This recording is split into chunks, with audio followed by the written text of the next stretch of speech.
Hello friends, എല്ലാവർക്കും നമസ്കാരം. നമ്മുടെ ഇഷ്ടപരമ്പരയുടെ വരാൻ പോകുന്ന ചില വിശേഷങ്ങളിലേക്ക് ഏവർക്കും സ്വാഗതം. അങ്ങനെ അനുശ്രീയെ എങ്ങനെയെങ്കിലും കൃഷ്ണമംഗലത്തിൽ നിന്ന് ഒഴിവാക്കാൻ തന്നെ അച്യുതൻ തീരുമാനം എടുത്തിരിക്കുകയാണ് കേട്ടോ. അതിനായിട്ട് ഒരു നല്ല സന്ദർഭം ഉണ്ടാക്കിയെടുക്കണം. ഇക്കാര്യം അലോകിനോടും രാജശ്രീയോടും സംസാരിക്കുകയാണേ. അപ്പം അവരോട് പറയും, അനുശ്രീ എന്നീ കൃഷ്ണമംഗലത്ത് കാലുകുത്തിയോ അന്നു മുതൽ ഇവിടെ പ്രശ്നങ്ങളാ.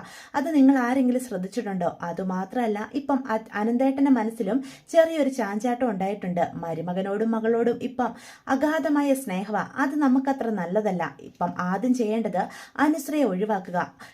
അതിനുശേഷം അനന്തേട്ടൻ കൊണ്ടുവന്ന ആ കോടീശ്വരന്റെ മകളുടെ ആലോചന ഉണ്ടല്ലോ, അതെങ്ങനെയെങ്കിലും നടത്തണം എന്ന് പറയാം. അപ്പൊ അത് കേൾക്കുന്ന അലോകിനും അതിൽ താല്പര്യം തോന്നുന്നുണ്ട് കേട്ടോ. അപ്പൊ രാജശ്രീ അലോകിനോട് ചോദിക്കും, അച്ഛൻ പറയുന്നതിന് നിന്റെ അഭിപ്രായം എന്താ എന്ന് ചോദിക്കാം. എന്റെ അച്ഛനും അമ്മയും എനിക്ക് നല്ലതേ ചെയ്യുള്ളൂ എന്ന് എനിക്ക് വ്യക്തമായിട്ട് അറിയാം. അവളെ പക്ഷെ എങ്ങനെ ഒഴിവാക്കും എന്ന് ചോദിക്കാം. അവൾ ഈ കുടുംബത്തിൽ കയറി വന്ന ദേവമംഗലം അതോടുകൂടി തകരുമെന്ന് കരുതി. പക്ഷെ അവൾ എന്നിവിടെ കയറിയോ അന്നു മുതൽ കൃഷ്ണമംഗലത്തിന്റെ അധപ്പതനമാ. തൽക്കാലം അനുശ്രീയുടെ കാര്യം വീട്, അവളിവിടെ നിൽക്കട്ടെ. നീ ഇപ്പം ആദ്യം ചെയ്യേണ്ടത് അനുശ്രീയിൽ നിന്ന് മാക്സിമം അകലം പാലിക്കുക. അതിനുശേഷം ആ പെൺകുട്ടിയുമായിട്ട് അടുത്തിടപഴകണം. അവർക്ക് നിന്റെ കല്യാണം കഴിഞ്ഞ കാര്യമൊന്നും അറിയില്ല. അനന്തേട്ടൻ ആ കാര്യങ്ങളൊന്നും അവരെ അറിയിച്ചിട്ടുമില്ല. അതൊരു കണക്കിന് നമുക്ക് ഗുണം ചെയ്തിരിക്കുക എന്ന് പറയാം. അച്ചോട്ടൻ എന്താ ഉദ്ദേശിക്കുന്നത് എന്ന് രാജശ്രീ ചോദിക്കുക. ഇതൊക്കെ ഇത്ര എളുപ്പമാണോ? അവരുടെ കുടുംബത്തിൽ ആരെങ്കിലും ഇവന്റെ കല്യാണം കഴിഞ്ഞ കാര്യം അറിഞ്ഞാൽ അതൊരു വലിയ പ്രശ്നമാക്കില്ലേ? ഇല്ലെന്നേ, ഇലയ്ക്കും മുള്ളിനും കേടില്ലാതെ ഇക്കാര്യം എങ്ങനെ തീർപ്പാക്കണമെന്ന് എനിക്കറിയാം. അലോകെ, നീ ഇപ്പൊ ചെയ്യേണ്ട കാര്യം ആ പെൺകുട്ടിയെ കണ്ട് ഒന്ന് സംസാരിക്കാനും അടുത്തിടപഴകാനും ഒക്കെ ശ്രമിക്കണം. നീയില്ലാതെ അവക്ക് ജീവിക്കാൻ പറ്റാത്തൊരു സാഹചര്യം നിങ്ങൾ ഉണ്ടാക്കിയെടുക്കണം. പറയുന്നത് മനസ്സിലാകുന്നുണ്ടോ എന്ന് ചോദിക്കാം. അച്ഛൻ പറയുന്നത് എനിക്ക് മനസ്സിലാകുന്നുണ്ട് അച്ഛ എന്ന് പറയണം. അനുശ്രീയെ പോലെ ഒരുത്തിയെ വളച്ച് കുപ്പിയിലാക്കിയ എനിക്ക് ഇതൊക്കെ നിഷ്പ്രയാസവ എന്ന് പറയാം. അച്ഛൻ പറയുന്നതിലും കാര്യമുണ്ടെന്ന അലോകെ എനിക്കും തോന്നുന്നത്. അനുശ്രീ ഈ കുടുംബത്തിൽ വന്നു കഴിഞ്ഞാൽ നമുക്ക് പല നേട്ടങ്ങളും ഉണ്ടായെന്നാ കരുതിയത്. പക്ഷെ നേട്ടങ്ങളെക്കാൾ കൂടുതൽ കോട്ടങ്ങളാണ് ഇപ്പോൾ ഉണ്ടായിക്കൊണ്ടിരിക്കുന്നത്. അതുകൊണ്ട് നിനക്ക് പറ്റിയൊരു ബന്ധമല്ല അനുശ്രീയുമായിട്ടുള്ളതെന്ന് രാജശ്രീയും തീർത്തു പറയാണ് കേട്ടോ. അച്ഛനും അമ്മയും പറഞ്ഞത് പ്രകാരം കല്യാണം ആലോചിച്ചിരിക്കുന്ന ആ പെൺകുട്ടിയുമായിട്ട് ഒന്ന് സംസാരിക്കാൻ അവസരമൊക്കെ അലോക് ഉണ്ടാക്കിയെടുക്കുന്നതും അവളുമായിട്ട് ചുറ്റിക്കറങ്ങുന്നതും ഒക്കെ നമുക്ക് വരും എപ്പിസോഡുകളിൽ കാണാനായിട്ട് സാധിക്കും. അങ്ങനെ അവർ രണ്ടുപേരും കാമുകന്മാരെ പോലെ അടുത്തിടപഴകുന്നത് നമ്മുടെ ആര്യന്റെ ശ്രദ്ധയിൽ പെടാൻ സാഹചര്യം ഉണ്ടാകും കേട്ടോ. ആര്യൻ തൻ്റെ ജോലിയുടെ ഭാഗമായി ഒരു പാർക്കിലൂടെ സൈഡിൽ കൂടെ പോകുമ്പോൾ അവിടെയാണ് ഇണക്കുരുവികളെ പോലെ തൊട്ടുരുമ്മി അലോകും ആ കുട്ടിയും ഇരിക്കുന്നത്. അത് കാണുമ്പം ആര്യൻ്റെ രക്തം തിളയ്ക്കും. തൻ്റെ പെങ്ങളെ ചതിച്ചുകൊണ്ട് മറ്റൊരു പെൺകുട്ടിയുമായിട്ട് ബന്ധത്തിൽ ഏർപ്പെട്ടിരിക്കുകയാണ് അലോക് എന്ന് ആര്യന് മനസ്സിലാകുന്നുണ്ട്. അതുകൊണ്ട് തന്നെ നേരെ കൃഷ്ണമംഗലത്തേക്കാണ് തൻ്റെ ജോലി കഴിഞ്ഞതിന് ശേഷം ആര്യൻ കയറി ചെല്ലുന്നത്. അവിടെ ചെന്ന് അലോകിനെയും അനുശ്രീയും ഒക്കെ വിളിക്കും കേട്ടോ. അപ്പം ആര്യൻ്റെ ഈ ശബ്ദം കേൾക്കുമ്പം കൃഷ്ണമംഗലത്ത് നിന്ന് മാത്രമല്ല ദേവമംഗലത്തുള്ളവരും കൂടി പുറത്തേക്ക് ഇറങ്ങി വരികയാണ്. ബാലനും മീനും ഒക്കെ വീട്ടിലുള്ള സമയമായിരുന്നു കേട്ടോ അത്. അലോക് ഇറങ്ങി വരുമ്പം തന്നെ അലോകിനെ പിടിച്ച് വലിച്ചഴിച്ച് കാരണം നോക്കി 2-3 അടി തന്നെ ആരും കൊടുക്കുകയാണ് കേട്ടോ. എന്നെ എന്തിനാടാ തല്ലുന്നത് എന്നും ചോദിച്ച് അലോക് പ്രതിരോധിക്കാൻ ശ്രമിക്കുന്നുണ്ടെങ്കിലും ആര്യൻ്റെ കൈക്കരുത്തിനു മുന്നിൽ അലോകിന് പിടിച്ചു നിൽക്കാനായിട്ട് സാധിക്കുന്നില്ല. പെട്ടെന്ന് ഇത് കണ്ടുകൊണ്ട് വരുന്ന അച്യുതൻ ഓടിപ്പോയി അവരെ പിടിച്ചു മാറ്റാനായിട്ട് നോക്കുക. എടാ ആര്യ, എൻ്റെ മകൻ്റെ ദേഹത്ത് കൈവയ്ക്കാൻ നിനക്ക് എങ്ങനെ ധൈര്യം വന്നു എന്ന് ചോദിക്കുക. നിങ്ങളുടെ മകൻ്റെ ദേഹത്തല്ല, അവനെ വേണമെങ്കിൽ ഞാൻ കൊന്നു കളയും. എൻ്റെ പെങ്ങളെ ചതിച്ചിട്ട് വേറൊരു പെണ്ണിൻ്റെ പുറകെ നടക്കാൻ ഇവൻ എങ്ങനെ ധൈര്യം വന്നു? ഇവനെ മാത്രം വിശ്വസിച്ച് ഞങ്ങളെ എല്ലാവരെയും വേദനിപ്പിച്ചുകൊണ്ട് അവളെ ഇറങ്ങിപ്പോയത് എന്നും കരുതി അവളെ എന്നേക്കുമായിട്ട് ഇവിടെ ആരും എഴുതി തള്ളിയിട്ടില്ല. എൻ്റെ പെങ്ങൾക്ക് എന്തെങ്കിലും ഒരു പ്രശ്നം വന്നാൽ മുൻപന്തിയിൽ തന്നെ ഈ ആര്യനുണ്ടാകും എന്ന് പറയാണ് കേട്ടോ. അപ്പം അത് കേട്ടോണ്ട് ബാലൻ അങ്ങോട്ട് ചെല്ലുക. എന്താ ആര്യ, എന്താ പ്രശ്നം? നീ എന്തിനാ ഇവനെ തല്ലുന്നത് എന്ന് ചോദിക്കാം. അച്ഛാ, നമ്മുടെ അനുവിനെ ചതിച്ചുകൊണ്ട് ഇവനിപ്പം വേറൊരു പെണ്ണിന്റെ പുറകില. ഇവനെയും ആ പെണ്ണിനെയും ആ പാർക്കിൽ കാണാൻ പാടില്ലാത്ത സാഹചര്യത്തിൽ ഞാൻ കണ്ടച്ച എന്ന് പറയാം. അപ്പം ഇതെല്ലാം കണ്ടു കേട്ട് നിൽക്കുന്ന അനുശ്രീക്ക് യാതൊരുവിധ ഭാവമാറ്റവും ഇല്ല. അപ്പൊ ആര്യനടുത്തേക്ക് ചെല്ല. തന്റെ ഭർത്താവ് ഇത്രയും വലിയൊരു തെറ്റ് ചെയ്തെന്നറിഞ്ഞിട്ടും നിനക്കെന്താടി ഒരു ടെൻഷനും ഇല്ലാത്തത്? അല്ല, നിനക്ക് ഇവനോട് ഇക്കാര്യം ചോദിക്കണ്ടേ എന്ന് ചോദിക്കാം. അനു, നീ ചോദിക്കണം. ഇത് നിന്റെ ജീവിതമാ. നിന്നെ ചതിച്ചിട്ട് അവൻ വേറൊരുത്തിയുടെ കൂടെ ജീവിക്കാൻ നീ അനുവദിക്കരുത് എന്ന് പറയാ. നിനക്ക് ഈ ഏട്ടനുണ്ട് എന്ന് ആര്യൻ പറയാണ്. കേൾക്കുന്ന ഇന്ദിരാമ്മ അലോകിന്റെ അടുത്തേക്ക് ചെല്ലുക. ഈ ആര്യം പറയുന്നതിൽ എന്തെങ്കിലും സത്യം ഉണ്ടോ അലോകെ എന്ന് ചോദിക്കാം. അപ്പൊ അലോക് തല കുനിച്ച് നിൽക്കുകയാണ് കേട്ടോ. അപ്പൊ പെട്ടെന്ന് ബാലനും ആനന്ദും ഒക്കെ അനുവിന്റെ അടുത്തേക്ക് ചെല്ലുക. അപ്പം ആനന്ദ് ചോദിക്കും, എന്താ അനു, നിനക്കിതിനൊന്നും പറയാനില്ലേ? അല്ല, നിന്റെ മുഖത്ത് യാതൊരുവിധ ടെൻഷനും കാണാനില്ലല്ലോ. ഭർത്താവ് വേറൊരു പെൺകുട്ടിയുടെ കൂടെ പോയി കഴിഞ്ഞാൽ ഇങ്ങനെയാണോ സാധാരണ പെൺകുട്ടികൾ പെരുമാറാറുള്ളത് എന്ന് ചോദിക്കാം. അപ്പം ആര്യം പറയും, പാവം അവൾ പേടിച്ച് നിൽക്കുമായിരിക്കും. നമ്മളെ എല്ലാവരെയും വെറുപ്പിച്ചിട്ട് ഇവന്റെ കൂടെ പോയി ഇതിന് ശേഷം ഇവക്ക് ലഭിച്ചതെന്താ? ഇവന്റെ ചതി. അത് താങ്ങാൻ കഴിയാതെ അവൾ തകർന്നു നിൽക്കുക എന്നും പറഞ്ഞ് അലോകിനെ വീണ്ടും ഇട്ട് നമ്മുടെ ആര്യൻ പൊതിരെ തല്ലും കേട്ടോ. അപ്പൊ ഇത് കാണുന്ന കൃഷ്ണമംഗലത്തുള്ളവരെ പിടിച്ചു മാറ്റാനായിട്ട് ശ്രമിക്കുന്നുണ്ട്. ഇതെല്ലാം കണ്ടും കേട്ടും ആകെ മടുത്തു നിൽക്കുന്ന അനു പറയും, നിർത്തേട്ടാ, എനിക്ക് വേണ്ടി എൻ്റെ ഏട്ടൻ ഇവിടെ വന്ന് ഇവനോട് ചോദിച്ചല്ലോ, അതിലും വലിയൊരു കാര്യമൊന്നും എൻ്റെ ജീവിതത്തിൽ ഇനി ഉണ്ടാകാൻ പോകുന്നില്ല. എൻ്റെ ഏട്ടൻ്റെ മനസ്സിൽ ഈ അനുക്കുട്ടിക്ക് ഒരു സ്ഥാനമുണ്ടല്ലോ, എന്നെ പൂർണ്ണമായിട്ടും വെറുത്തിട്ടില്ലല്ലോ എന്ന് കരഞ്ഞുകൊണ്ട് പറയാം. നീ എന്താ മോളെ ഈ പറയുന്നത്? നിനക്കൊരു തെറ്റു പറ്റിയെന്നും കരുതി നിന്നെ എഴുതിത്തള്ളാൻ പറ്റുമോ? നീ ഞങ്ങളുടെ അനീതി അല്ലേടി, അങ്ങനെയല്ലേ വളർത്തിയത്? എനിക്കറിയാം, ഇവൻ നിന്നെയും എന്തോ കള്ളത്തരം പറഞ്ഞ് കുടുക്കിയത് തന്നെയാ. അല്ലാതെ ഞങ്ങളെയൊക്കെ വേദനിപ്പിച്ചുകൊണ്ട് അനുവിന് ഒരിക്കലും ഇവന്റെ കല്യാണം കഴിക്കാൻ സാധിക്കില്ലെന്ന് ഈ ഏട്ടൻ അറിയാം എന്ന് പറയാം. എൻ്റെ ഏട്ടൻ ഇപ്പോഴും എന്നെ ഇത്രയധികം വിശ്വസിക്കുന്നുണ്ടല്ലോ. ഒരു കണക്കിന് ഇവൻ ആ പെണ്ണിന്റെ പിന്നാലെ പോയത് നന്നായി. അതുകൊണ്ടല്ലേ എനിക്ക് എൻ്റെ ഏട്ടന്റെ സ്നേഹം മനസ്സിലാക്കാൻ സാധിച്ചത് എന്ന് ചോദിക്കാം. അപ്പൊ അത് കേൾക്കുമ്പോഴത്തേക്കും ഗോമതി പറയും, എന്താടി, നിനക്കിതിൽ ഒരു സങ്കടവും ഇല്ലേ? നിന്റെ ഭർത്താവ് വേറൊരു പെണ്ണിന്റെ പിന്നാലെ പോയതിന് ഇങ്ങനെയാണോ പ്രതികരിക്കേണ്ടത് എന്ന് ചോദിക്കാം. നിർത്തമ്മേ, നിങ്ങളൊക്കെ എന്തറിഞ്ഞിട്ടേ ഈ പറയുന്നത്? ഇവൻ ആരുടെ പിന്നാലെ പോയാലും എനിക്ക് ഒരു പ്രശ്നവുമല്ല. അതല്ല, ഇവൻ ഇനിയിപ്പം ആരെയും കല്യാണം കഴിച്ചാൽ പോലും എന്നെ അത് ഒരു രീതിയിലും ബാധിക്കാൻ പോകുന്നില്ല എന്ന് പറയാം. ഇത് കേൾക്കുന്ന നന്ദിനിയും ഇന്ദ്രാമയും കൂടി വന്ന് അനുവിന്റെ അടുത്തേക്ക് ചെല്ലുക. എന്താ മോളെ നീ ഈ പറയുന്നത്? ഭർത്താവിന് വേറൊരു ബന്ധം ഉണ്ടാകുന്നതിൽ നിനക്കൊരു കുഴപ്പവും ഇല്ലെന്നോ? ഇവൻ നിന്റെ ഭർത്താവല്ലേ എന്ന് ചോദിക്കുക. ആര്? ഇവനോ? ഇവൻ എൻ്റെ ഭർത്താവുമല്ല, ഞാൻ ഇവന്റെ ഭാര്യയല്ല.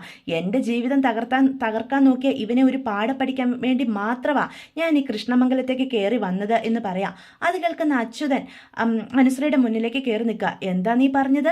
എൻ്റെ മകൻ നിന്നെ കല്യാണം കഴിച്ചിട്ടില്ലെന്നോ? പിന്നെ എന്തു ബന്ധത്തിന്റെ പേരിലാടി നീ ഈ കൃഷ്ണമംഗലത്ത് വന്ന് മരുമകളായിട്ട് ജീവിക്കുന്നേ എന്ന് ചോദിക്കാം. തൻ്റെ മകളുടെ ആ ഒരു പ്രസ്താവനയോടുകൂടി ബാലൻ അനുവിനെ ചേർത്ത് പിടിക്കുക. അവളെ പേടിപ്പിക്കാനൊന്നും തനിക്ക് ഒരു അധികാരവും ഇല്ല എന്ന് ബാലൻ അച്യുതനോട് പറയണം. അപ്പം ഇതെല്ലാം കണ്ടും കേട്ടും നിൽക്കുന്ന സുകന്യയ്ക്ക് നല്ല പേടി തോന്നുന്നുണ്ട് കേട്ടോ. താനിപ്പോൾ കൃഷ്ണമംഗലത്ത് നിൽക്കുന്നത് കൊണ്ട് വലിയ പ്രശ്നമൊന്നും ഉണ്ടാക്കില്ലെങ്കിലും ബാലനും ഗോമതിയും തന്നെ വെറുതെ വിടില്ല എന്നൊരു തോന്നൽ അവർക്കുണ്ടാകുന്നുണ്ട്. അപ്പം ബാലന് ഗോമതിയും കൂടി അടുത്ത് ചെന്നിട്ട് ചോദിക്കും, അനുമോളെ നീ എന്താ പറയുന്നത്? നിന്റെ കല്യാണം കഴിഞ്ഞില്ലെന്നോ? അതെ അച്ഛാ, ഇവൻ എന്നെ കല്യാണം കഴിച്ചിട്ടില്ല. എൻ്റെ കല്യാണത്തലേന്ന് എന്നെ ഭീഷണിപ്പെടുത്തി എന്നെ പുറത്തേക്ക് കൊണ്ടുവന്നതാ ഇവന്. എൻ്റെ കല്യാണം മുടക്കുമെന്നും ഞങ്ങൾ തമ്മിലുള്ള ഇല്ലാത്ത കുറേ ഫോട്ടോകൾ മോർഫ് ചെയ്തുണ്ടാക്കി അതെല്ലാം ഭിത്തിയിലും നാട്ടുകാരെയും കാണിച്ച് എൻ്റെ അച്ഛനെയും അമ്മയും നാണം കെടുത്തുവെന്നും ഒക്കെ പറഞ്ഞ് ഇവൻ എന്നെ ഭീഷണിപ്പെടുത്തി. ആ ഫോട്ടോകളൊക്കെ കണ്ടാൽ ഒറിജിനൽ ആണെന്നേ തോന്നുന്നുണ്ടായിരുന്നുള്ളൂ എന്ന് പറയാം. അപ്പോൾ ആര്യനും ആനന്ദും ആകാശം കൂടി അടുത്തേക്ക് ചെല്ലുക. നിനക്കിത് ഞങ്ങളോട് പറഞ്ഞുകൂടായിരുന്നോ മോളെ? നീ തന്നെ എന്തിനാ ഈ ടെൻഷനൊക്കെ സഹിച്ചത്? ആ സാഹചര്യത്തിൽ എനിക്ക് പറയാനൊരു അവസരം കിട്ടിയില്ല ഏട്ടാ. വീട് നിറച്ചും ആൾക്കാരായിരുന്നു. എന്നിട്ടും ഞാൻ ഇവിടെ ഒരാളോട് പറഞ്ഞതാ. പക്ഷെ അവര് തന്നെയാ എന്നെ ഈ അലോകിന്റെ അടുത്തേക്ക് പറഞ്ഞയച്ചത്. അവന്റെ അടുത്ത് പോയി സംസാരിച്ച് അവനോടൊരു മാപ്പ് പറഞ്ഞു കഴിഞ്ഞാൽ അവൻ പൊക്കോളുവെന്ന് ആ സ്ത്രീയെ എന്നെ തെറ്റിദ്ധരിപ്പിച്ചത് എന്ന് പറയാം. അത് കേൾക്കുന്ന ബാലൻ ചോദിക്കും, ആരാ നിന്നോട് ഇങ്ങനെ ഒരു ചതി ചെയ്തത്? നിന്നെ അലോകിന്റെ അടുത്തേക്ക് പറഞ്ഞയച്ചത് ആരാന്നാ ഞാൻ ചോദിച്ചേ എന്ന് ചോദിക്കാം. വേറെ ആരാ? ഈ നിൽക്കുന്ന സുകന്യ ചേച്ചി തന്നെ എന്ന് പറയാം.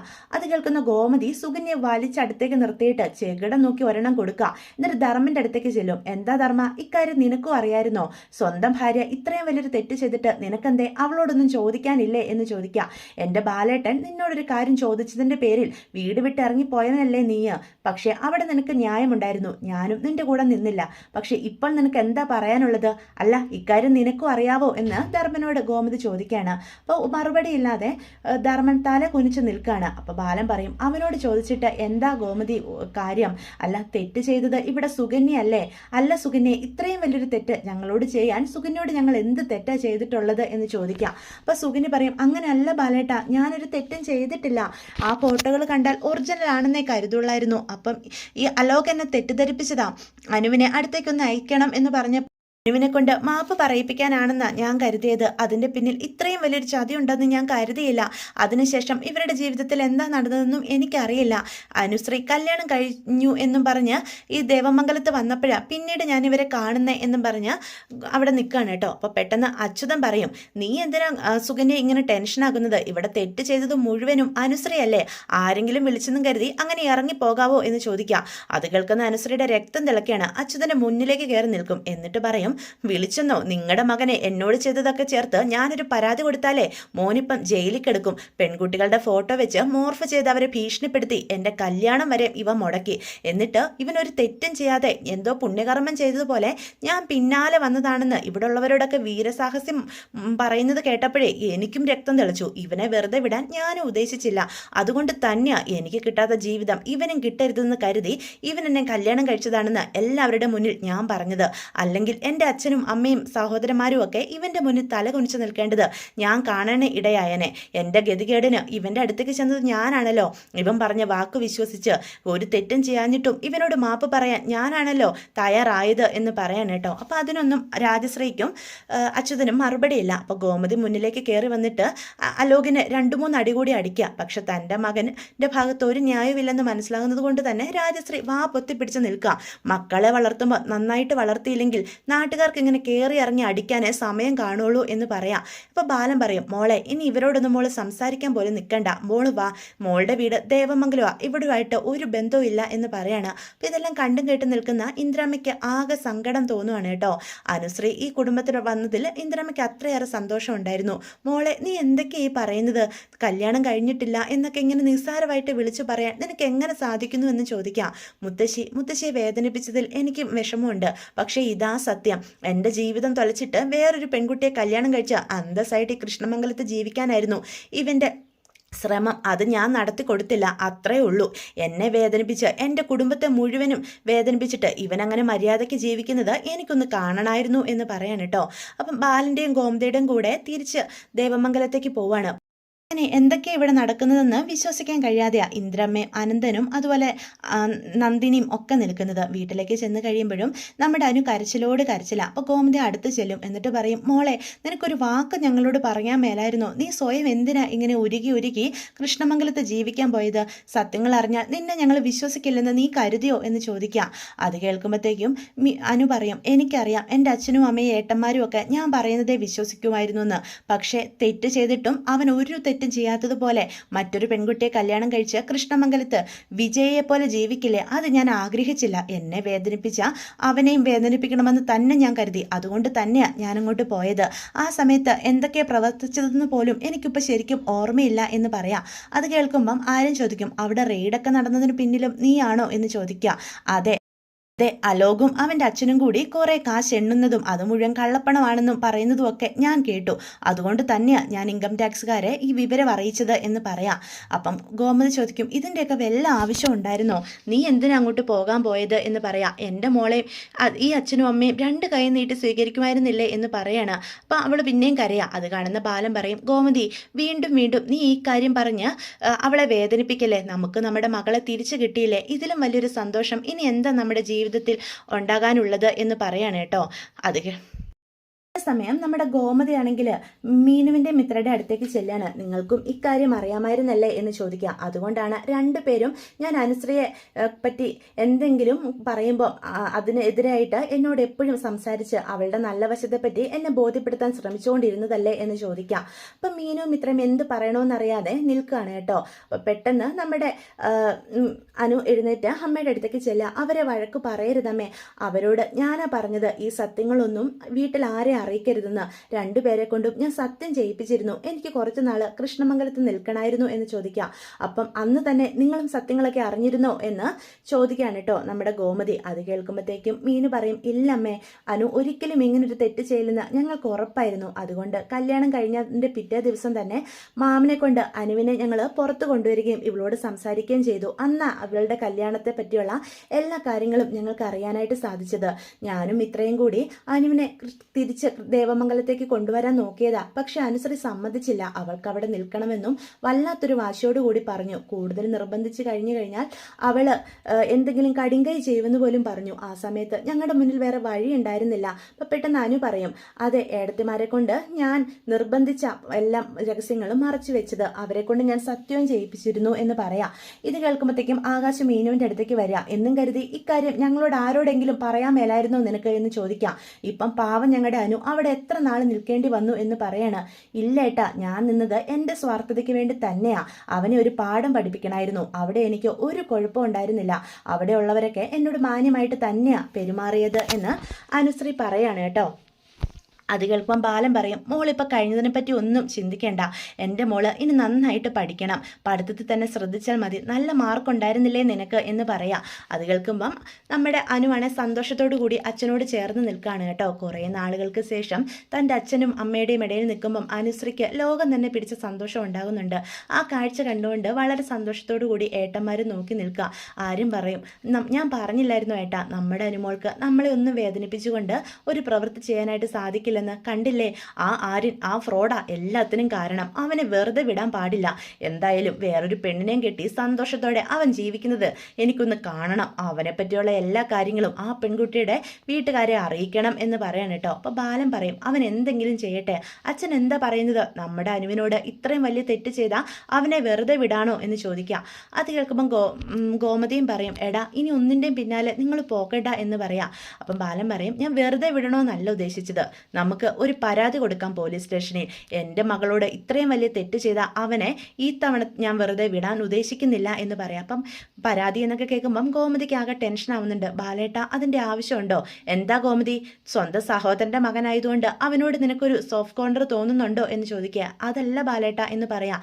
ഏതല്ലാന്ന്, എൻ്റെ മകളോട് ഇത്രയും വലിയ തെറ്റ് ചെയ്ത അവനെ ഞാൻ എന്തായാലും വെറുതെ വിടാൻ ഉദ്ദേശിക്കുന്നില്ല എന്ന് തന്നെ ബാലനും പറയാണ് കേട്ടോ. അപ്പോൾ ഇതൊക്കെയാണ് വിശേഷങ്ങൾ. വീഡിയോ ഇഷ്ടപ്പെട്ടുവെങ്കിൽ ചാനൽ സബ്സ്ക്രൈബ് ചെയ്യാൻ മറക്കരുത്, ലൈക്ക് ചെയ്യാനും മറക്കരുത്. നിങ്ങളുടെ അഭിപ്രായങ്ങൾ കമൻസ് വഴി എന്നെ അറിയിക്കാനും